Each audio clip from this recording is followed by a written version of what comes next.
Ayan, good morning. Meron tayong Rosy Surf 125. 125. Ito yung bumabaldag. Yung tadyakan. Ito nasira. Binyak natin yung makina niya. Dahil yung kicker niya ay nag-overlap, lumampas. Ito, nasira dyan. Ito yung bago nating nakonti pyesa. Panibagong crankcase.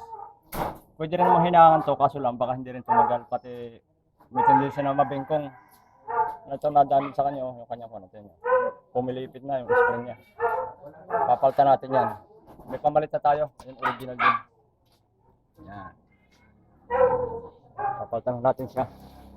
Kaya ito yung ito yung medyo matagal-tagal gawin.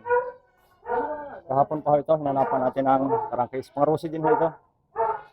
Rosy 125 din. Yan. Mga boss, na-overhaul na natin. Nabuo natin yung makina, isasalta na natin sa pahan ni Rosy Surf 125. Mga boss, okay na para itong ating Rosy Surf. Yan. Ayos na.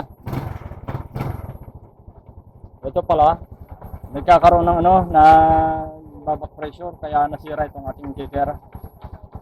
Kaya nasira siya. Ang ginawa ko, isa pala regadong gas niya, pinunta ko na niya ng carburetor. Hindi na ma-adjust yung air. Kaya okay na ito.